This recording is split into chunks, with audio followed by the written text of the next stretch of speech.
இந்த வீடியோல சிறப்பு தீவிர திருத்த கணக்கீட்டு படிவத்தினை எப்படி நிரப்புறதுங்கிறத பத்தி பார்க்க போறோம். முதல்ல இந்த ஃபார்மோட மேல் பகுதியில உங்க வாக்குச்சாவடி நிலை அலுவலர், அதாவது பிஎல்ஓவோட பெயர் மற்றும் மொபைல் எண் இந்த இடத்துல இருக்கும்.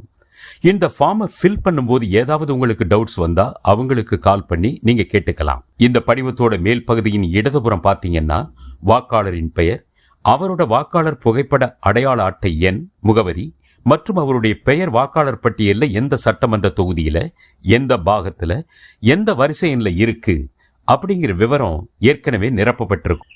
அதோட படிவத்தின் வலதுபுறம் அவருடைய போட்டோவும் பிரிண்ட் ஆகி இருக்கும். வாக்காளரோட போட்டோ பக்கத்துல அவருடைய தற்போதைய போட்டோவை ஒட்டுவதற்கு காலி இடம் கொடுக்கப்பட்டிருக்கும். அதுல அவருடைய புதிய போட்டோவை ஒட்டணும். அதுக்கப்புறம் இந்த படிவத்தை வாங்கிய அத்தனை வாக்காளர்களும் முதல் பகுதியில அவர்களுடைய விவரங்களை நிரப்பணும். அதாவது பிறந்த தேதி, ஆதார் எண், விருப்பம் இருந்தால் கைபேசி எண், தந்தை அல்லது பாதுகாவலரின் பெயர், அவங்களோட வாக்காளர் புகைப்பட அடையாள அட்டை எண் இருந்ததுன்னா அதையும் எழுதலாம். தாயாரின் பெயர், அவங்களோட வாக்காளர் புகைப்பட அடையாள அட்டை எண் இருந்ததுன்னா அதையும் எழுதலாம். துணைவர் பெயர், அதாவது கணவன் அல்லது மனைவி அவங்களோட வாக்காளர் புகைப்பட அடையாள அட்டை எண் இருந்ததுன்னா அந்த எண், இது போன்ற விவரங்களை எல்லாம் சரியா நிரப்பணும். அடுத்ததா கீழே இடதுபுறம் உள்ள இரண்டாவது பகுதி, அதாவது முந்தைய சிறப்பு தீவிர திருத்தத்தில் வாக்காளர் பட்டியலில் உள்ள வாக்காளரின் விவரங்கள் அப்படின்னு இருக்கிற பகுதியில அந்த வாக்காளர் அவருடைய பெயர் 2002 அல்லது 2005 வருட சிறப்பு தீவிர திருத்தத்தில் தயார் செஞ்ச வாக்காளர் பட்டியலில் இருந்தா அந்த பகுதியில கேட்கப்பட்ட விவரங்களை நிரப்பணும். அதாவது வாக்காளர் பெயர் அப்படிங்கிற இடத்துல அவருடைய பெயரை எழுதணும்.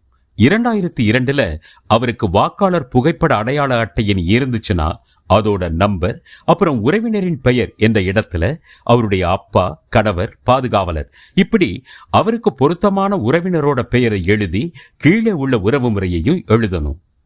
அடுத்து 2002 அல்லது 2005 சிறப்பு தீவிர திருத்தத்தின் போது அவர் எந்த சட்டமன்ற தொகுதியில இருந்தாரோ அந்த தொகுதியுடைய பெயர், எண் மற்றும் அந்த வாக்காளரோட பாகம் எண், அதாவது பூத் நம்பர், வாக்காளர் பட்டியல் அவரோட வரிசை எண் ஆகியவற்றை எழுதணும். ஒருவேளை அந்த வாக்காளரோட பெயர் 2002 2005 வாக்காளர் பட்டியல்ல இல்ல, அப்ப என்ன செய்யறதுன்னு அடுத்து பார்ப்போம். 2002 2005 வாக்காளர் பட்டியல் அவர் பெயர் இல்லைன்னா அவரால் இரண்டாவது பகுதியை நிரப்ப முடியாது. அப்போ இந்த மூன்றாவது பகுதியில அவரோட உறவினர், அதாவது அவருடைய அப்பா, அம்மா, தாத்தா, பாட்டி, இவங்கள யாராவது ஒருத்தருடைய பெயர் 2002 2005 வாக்காளர் பட்டியலில் இருந்ததுன்னா அவங்களுடைய பெயர் 2002ல அவங்களுக்கு வாக்காளர் புகைப்பட அடையாள அட்டை